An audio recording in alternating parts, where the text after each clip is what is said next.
I welcome you to tonight's presentation on the traffic study of short and long-term alternatives for improvements. And this is for the intersection mainly at Fellsway East and Highland Avenue. So my name is Norman Orwell. I am the Chief of Planning and Engineering for DCR. So I want to welcome you tonight. Hi folks, I'm State Senator Jason Lewis, and good to be with you. Thank you all for taking the time to come tonight. We really appreciate your providing your feedback to us and to DCR about this proposed project. Since I became the state senator for the city of Malden about 2 years ago, I became aware of how unsafe this intersection is for motorists and pedestrians and residents.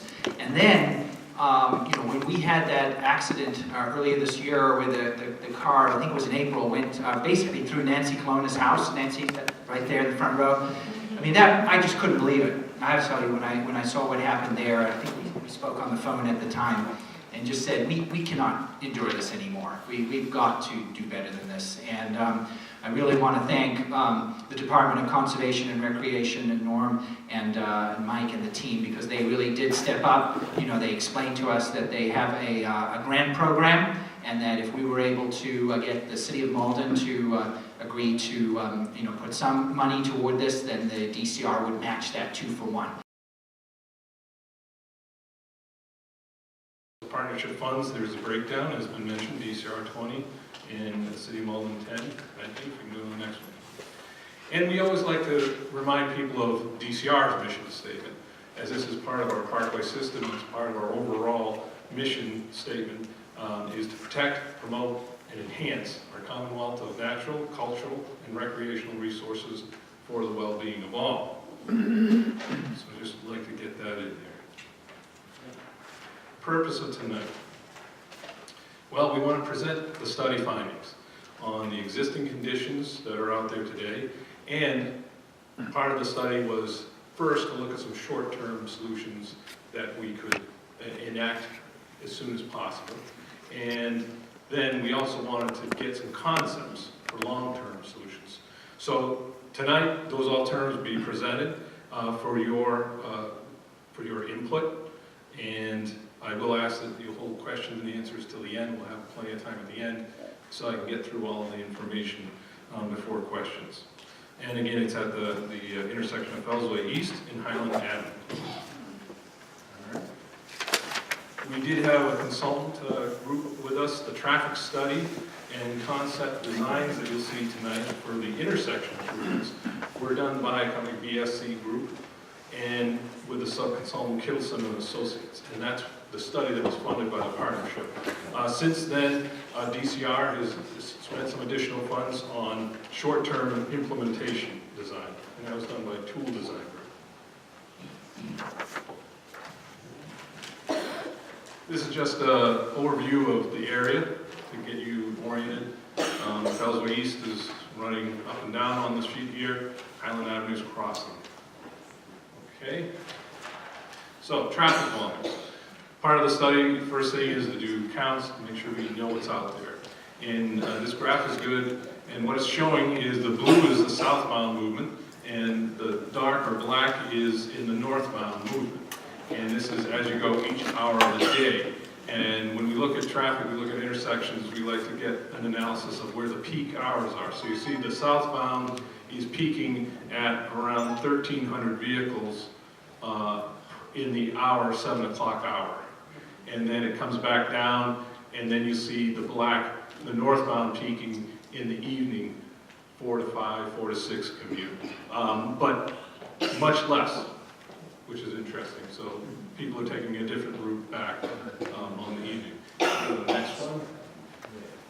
For Highland Avenue, the intersecting street, the city street, it's more evenly distributed. Again, green is southeast, and the gray is the northwest view. So again, southeast is peaking in the morning, a little less than 500, and the northwest in the afternoon is peaking or a little over 500. So that one's much more equally balanced.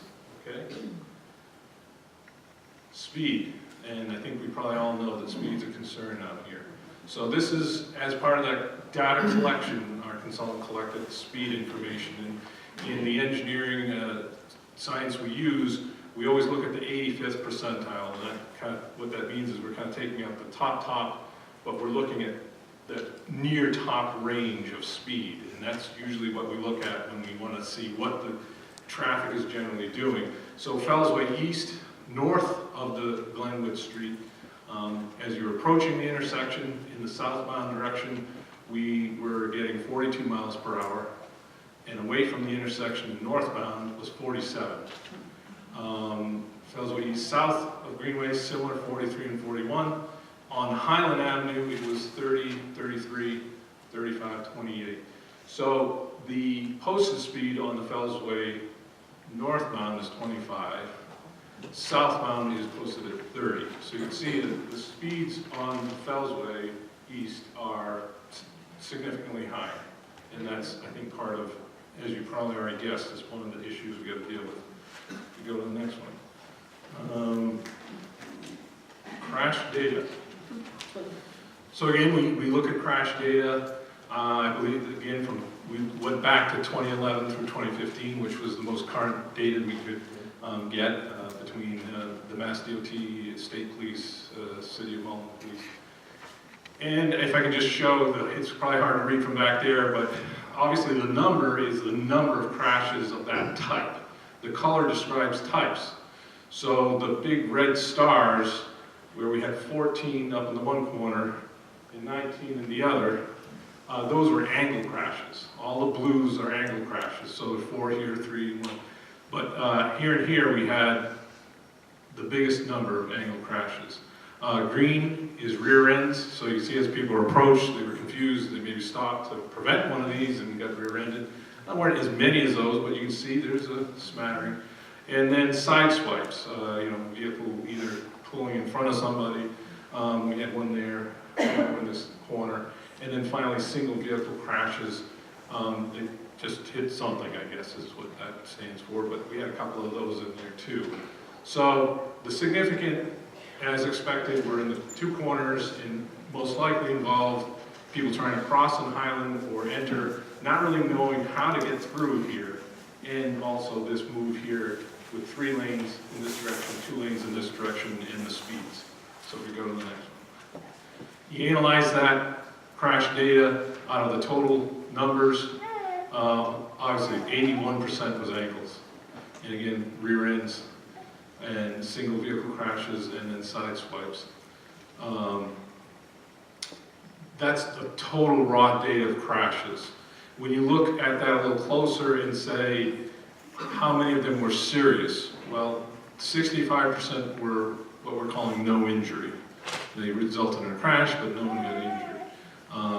21%, based on the data we had, there was probably a possible injury involved. 10% were non-incapacitating injuries, and then 4% were incapacitating injuries that happened. And probably not a surprise to any.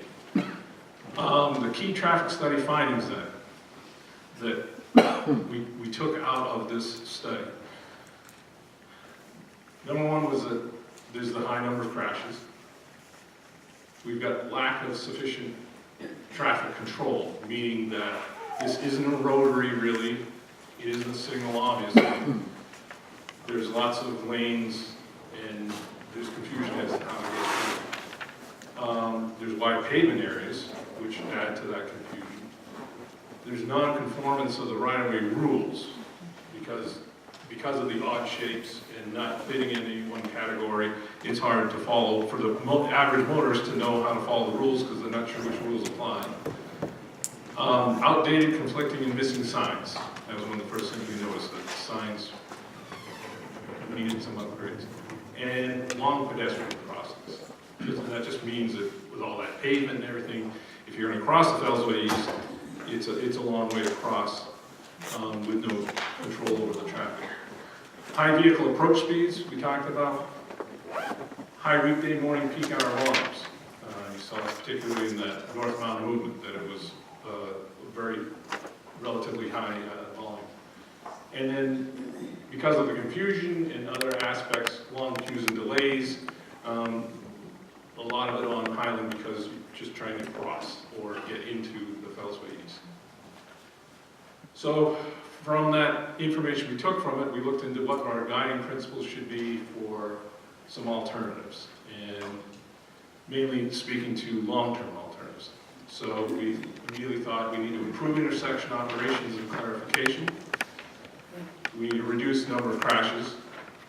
We need to reduce the vehicle speed.